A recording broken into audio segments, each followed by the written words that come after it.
You're listening to The Endless Party with your hosts, Megan Elijah Armstrong.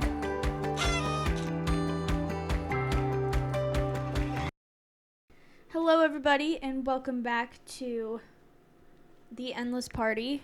Today, we are filming, and it's kind of a rainy, gloomy day, but that's okay.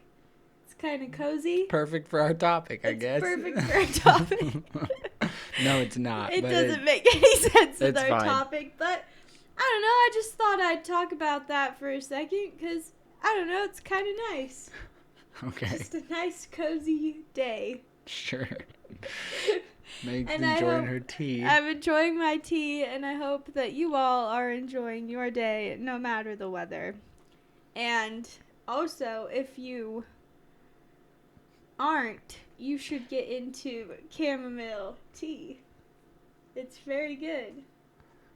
Okay, so now we'll actually jump into What are you talking episode. I don't know. Okay, today, though, in all seriousness, we are talking about integrity. Yep. And so integrity is a value that I have been striving to center my life upon. And my hope is that I live each day making decisions that reflect upon this value. And what's been interesting is when Elijah and I first met, he was always talking about integrity, and I was super impressed by it, but I never incorporated it into my own living until just recently. I always was like, yeah, I'm honest, sure, integrity, but I never just, I guess, jumped on the bandwagon,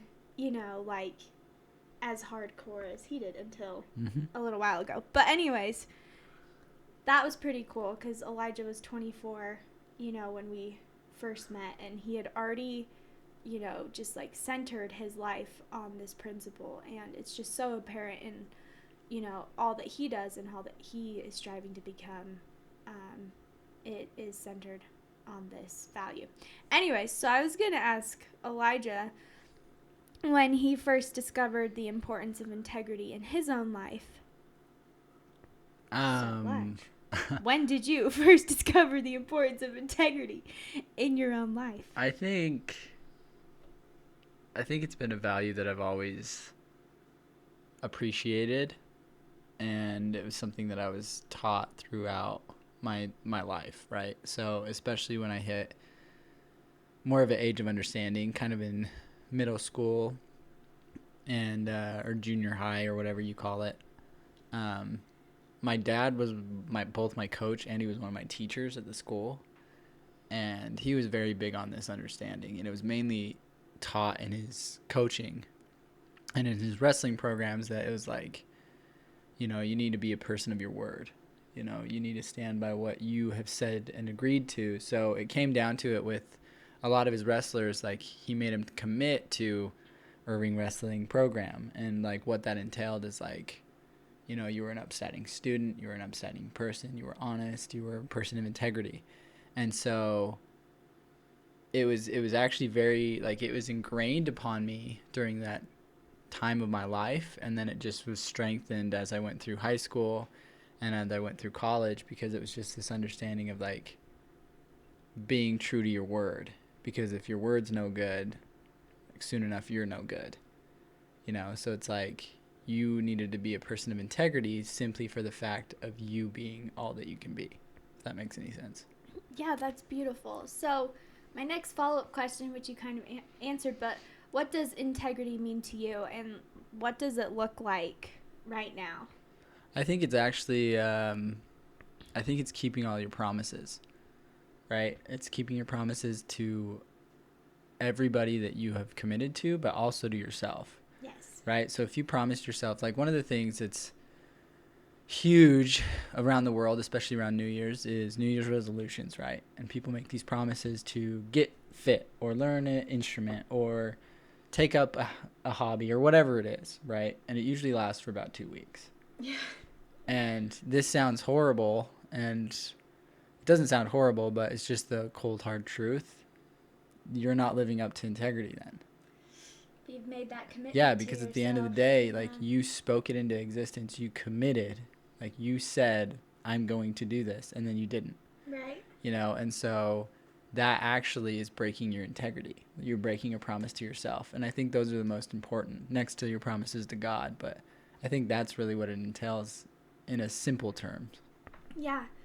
I totally agree with you that I think integrity is the quality. So integrity is the quality of being honest and having strong moral principles. I just like looked it up online. Yeah, that's what just it said. the definition, the Oxford website or whatever. But I just think in a deeper sense, integrity, I think when people generally think of integrity, they're thinking of how they're treating other people.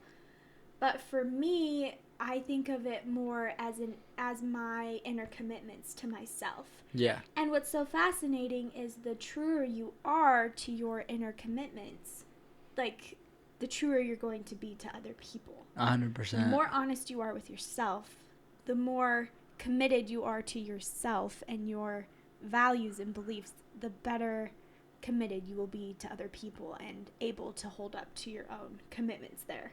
Well, I would agree with that. And in addition, integrity is kind of the foundation for all other Christ-like values. Yes. Right? Because it encompasses this understanding that it's like, why am I going to be chaste? Why am I going to be hopeful? Why am I going to be faithful? Because I'm a person of integrity. Right? Absolutely. Like it all stems back to this understanding that I am a person of integrity, and the reason that I'm going to fulfill these commitments that I made is because of that and that alone. That's so cool. Does that make no, I think that makes sense. I've never thought of it like that. It's kind of like if you choose to center your life on integrity, then all the other values are going to you're going to start to develop a lot of other values and principles because you're committed to yourself and your like growth. Well, yeah, right? At the end of the day, it's like, why did you choose to be faithful, or why did you choose to believe? It's like, because I said I would, and that's all. You don't need an explanation. Like, you don't need this powerful. Big thing. It's just, I said I would, so that's what I'm going to do. And I think we all can think of examples in our life of people who hold to their commitments. Like, you know, if you give this person a call and ask them for something, that they will be there to give help you an honest answer and like give you an honest answer and be there to show up to help you. And then on the flip side, we all know the people that we definitely would not call. That aren't true to their word. They aren't true to their word, and yeah. It's like, I can't trust you in this situation. And you know what that comes back to is that sense of integrity. Mm-hmm. And of course, we're all not perfect. No, absolutely not. And we all like vary sometimes, but I think that's the virtue, that if you're going to strive for one, strive for that first. I agree. I totally agree. I think that, you know, this kind of comes into another concept of, you know, just the idea of self-betrayal. And self-betrayal is actually kind of the root of a lot of issues. Mm-hmm. When you're betraying the person that you believe you really are and you're not living up to your full potential, normally that's when you start to betray others and the fact that you're not as pleasant to be around, and you know, like, and you're just not, I don't know, you're just not as helpful. Well, yeah. So for example, like self-betrayal, there's a book called Leadership and Self-Deception, and it talks about this, and like there's this whole box principle. But one of the things that it talks about is when you betray yourself, you actually automatically become more negative towards the other person. So to give you an example, when our twins are born, hypothetically, let's say they start crying, and I immediately have the instinct like, oh, I should get up and I should, you know, go get some of the breast milk that Meg's pumped and I should feed them or whatever it is. Sure. But then I sit there and I betray that good thought that I had. And then what happens is you start to criticize the other person. So then you automatically think, well, like, Meg's a bad mom. Why isn't she getting up? Why isn't she doing that? But in essence, like, what it stemmed from is you betraying your inner instinct to do something good, right? And so eventually when that happens, that self-betrayal, because we're so, I guess, prone to be vain, so to speak, like to save our own ego, we automatically, like the natural man in us thinks, well, I'm not the one to blame. The other person is the one to blame. Right. So then automatically, one, you've compromised your own integrity. And by doing such, you're now thinking less of others. Which is never helpful and is not going to help any of your relationships. Well, yeah, and what's cool too is like we've always talked about this, and we've talked about this in our previous podcasts. It's like, if you want the best in life, you have to make the difference. You have to be the one to change. You have to take responsibility. You have to be the best. You have to be the best. To get the best, right? You have to be the best. Yeah, and at the end of the day, it's like you can't criticize other people from not living up to your expectations when you yourself aren't living up to your own expectations. Yes. And it's so fascinating to me, too, that normally I've noticed the people who are quicker to criticize on everybody else is problems and issues and little things are the people that are not holding up. They are the ones who are that they're talking about. Yeah, they are criticizing others for the faults within themselves. And I'm such a victim of this. We all fall victim. We all do. But it's so interesting to like reflect and think about, because like think about the things, because I've done this. I started to think about the things that I really criticize other people for or have a hard time with, and then I try to go back and self-reflect and see if this is a self-betrayal on my part. And if this is really my issue that I'm now putting on other people and can see so quick in them, but I can't like fix within my own heart. Yeah. Yeah. And so too, if people are also, and this is also such a great tactic too, like when criticism comes, when people criticize you, you know, you can also think, well, I actually think that you're, you know, it's just nice to like think, I'm pretty sure they're blaming me for their problem. And that's really helpful to just help you like, just bounce it off, like move on. Yeah. You know? The faults you find in others are usually the faults that you have in yourself. Which is scary. Yeah. So if you're like a huge fault finder, it's like, oh, you gotta take a look in the mirror. Well, and I think that's why like even the scriptures talk about it, right? Like cast the beam out of thine own eye before they cast the mote out of thy brother. It's like, dude, you got a lot of issues in and of yourself. But like that just like brings it back to this understanding of why you should strive to be a person of integrity, right?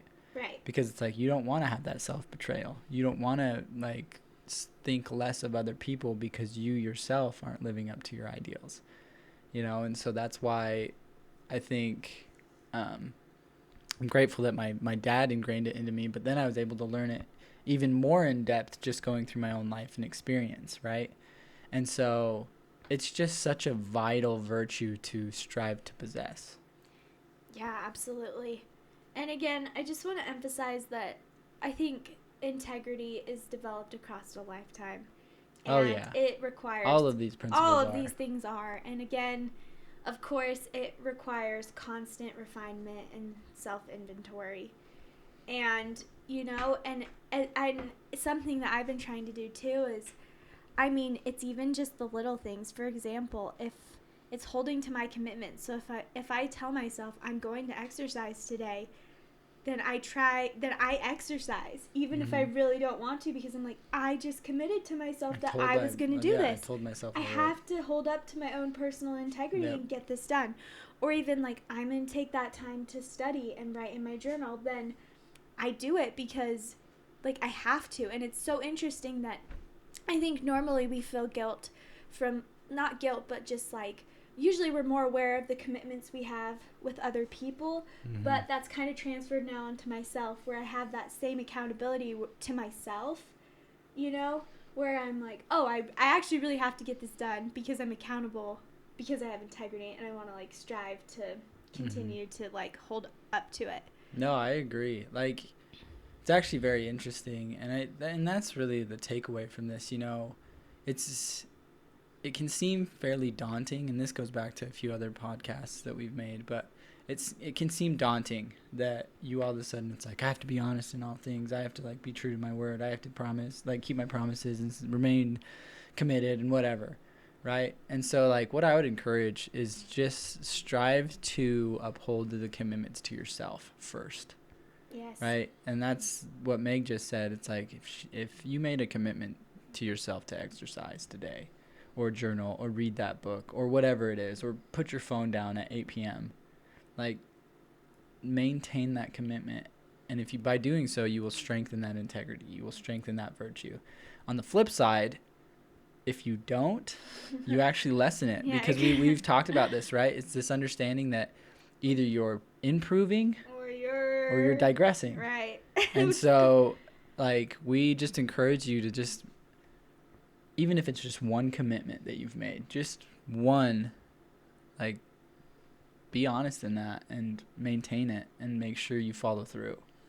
Yeah, well, I totally understand that this is a daunting task and it takes a lot of accountability and responsibility. I think just like everything else and something that we emphasize all the time, this is a small and simple process. Just start day by day doing the small, little things, and you will be amazed at like how you can foster it relatively quick with those small and simple efforts. So it doesn't have to be daunting, and I don't know, you just owe it to yourself because you are a person of value to develop this quality.